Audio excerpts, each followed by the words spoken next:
everybody. Welcome to the Crohn's Fitness Food Podcast. I'm your host, Stephanie Gish, Crohn's warrior and IgA nephropathy warrior, and I'm dedicated to sharing the stories of those with IBD. Thank you so much for joining me today. Now let's get to it. Well, hi everyone. Welcome back to the Crohn's Fitness Food Podcast.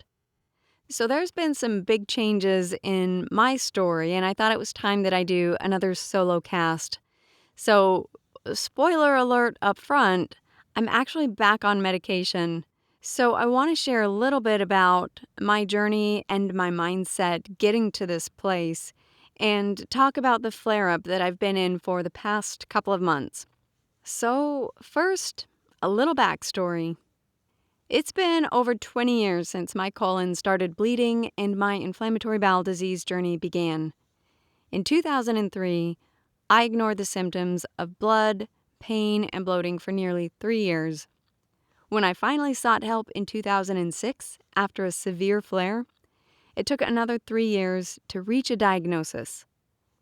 In those first 6 years, I was left to my own devices to try and stop the symptoms and find some way of living a normal life. When I finally had an IBD diagnosis in 2009, I was relieved to have answers and eager for pharmaceutical help to finally eliminate symptoms. Eventually, I ended up on a combination therapy of both Imuran and Humira. I got better, but not completely. I didn't have the uncontrollable diarrhea that kept me at home for 3 months during my first severe flare-up, but I still struggled off and on with pain, blood, and mucus. I found that I had to watch my diet in order to get the most relief, and my obsession with food and supplements became fanatical. Then, after 5 years, I thought I had learned and experimented enough that I could stop my medications. And so, under the supervision of my gastroenterologist, I did. I was 32 years old. I was completely free of medications for a little over a year, but when I started living life again, enjoying food and finding myself in stressful situations that life tends to bring, I went into a moderate flare. I was back on medications for a few months, and by the end of 2016, I was off all medications once again.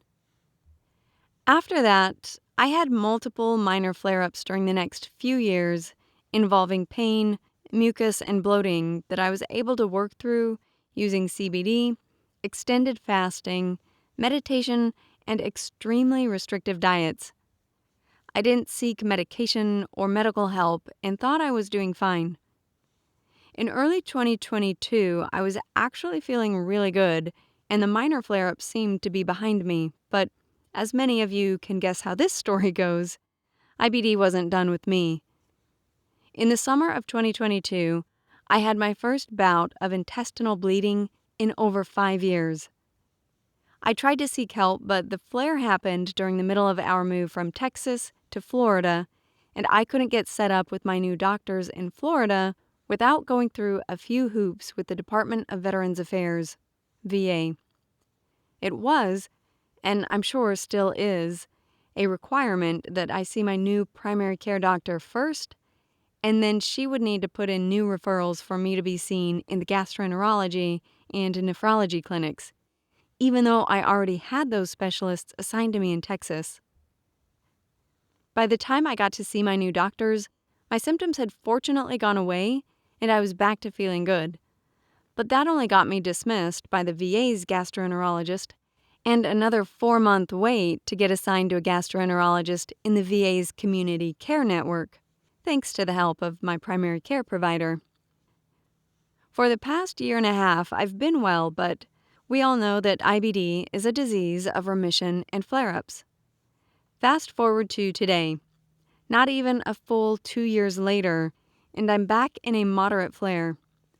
This time, while it's not the worst I've ever been, it's the worst I've been in a long time.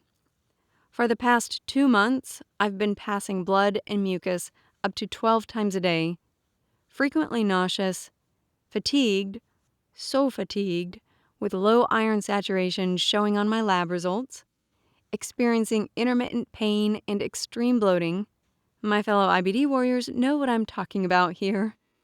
And feeling pretty lousy overall. Even my kidney function has declined.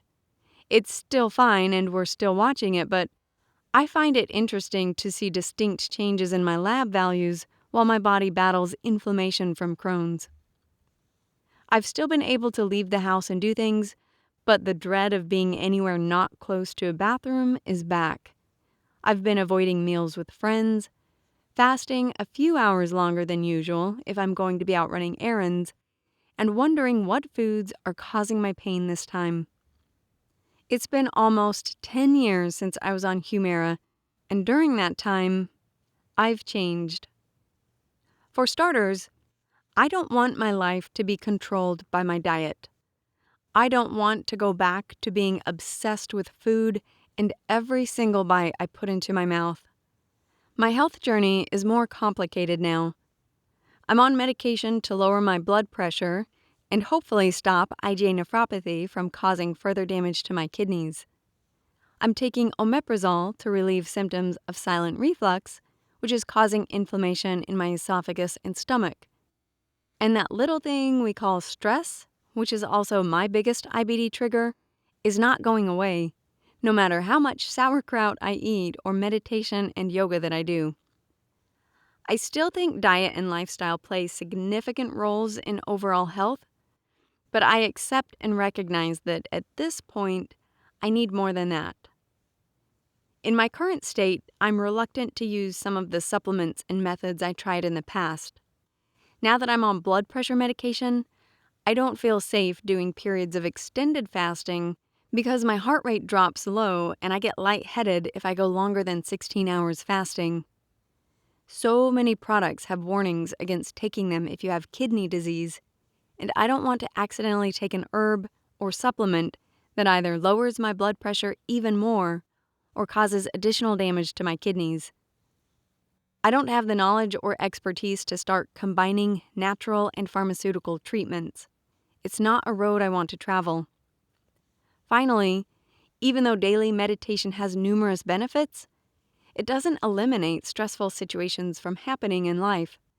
People get sick, work has deadlines, and travel or new experiences can cause anxiety, even if they are exciting adventures. So this time, I'm ready. This time, I'm not starting medication with one foot out the door.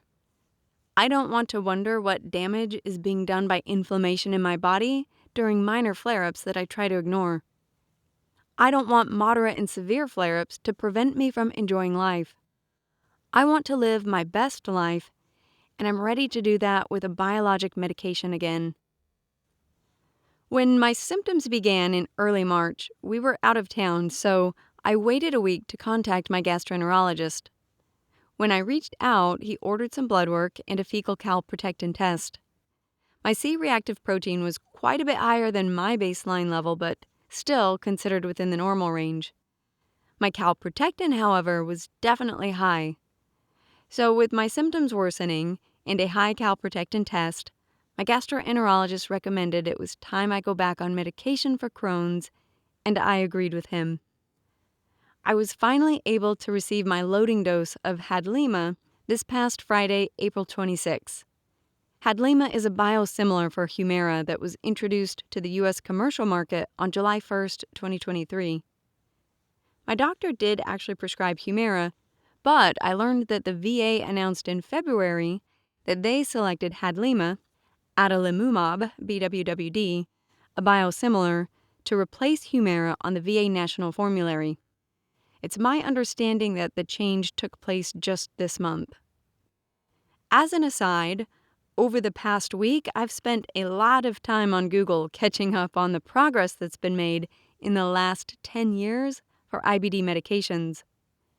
I've learned quite a bit about biosimilars, biosimilars with an interchangeability designation, and JAK inhibitors that I'll try to write and talk about a little bit later. Even though it's been less than a week since I took my loading dose of Hadlima, I'm already starting to feel better. I know there are risks that come with medications, but there are risks that come with natural treatments, and even greater risks when inflammation in the body isn't treated at all.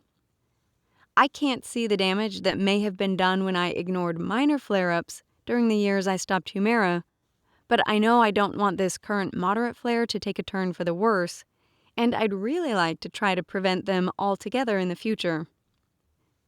It's been a long journey with Crohn's disease, and I know it's far from over.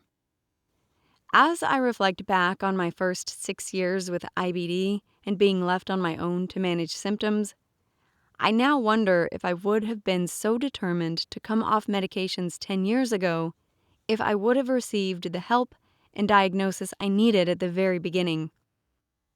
I don't know the answer to that, but what I do know is that as life goes on, we evolve, we grow, and things change, including our perspectives and beliefs we once held so tightly. I'm ready now, and I'm grateful. Grateful to have a supportive gastroenterologist who listens and actually believes me. Grateful to have access to medications I need, and grateful for a clear path ahead for this next chapter. Thank you for listening. If you love these interviews and want to support the podcast, visit my website at crohnsfitnessfood.com, where you can browse my featured products page to shop the companies I love and support. Make a donation using the Buy Me a Coffee link to send a little love, or grab a copy of my book and IBD story, Crohn's Fitness Food and My Rocky Road to Health. If you have an IBD story that you want to share, send me an email at story@crohnsfitnessfood.com. And always remember, be strong, be grateful, and keep going.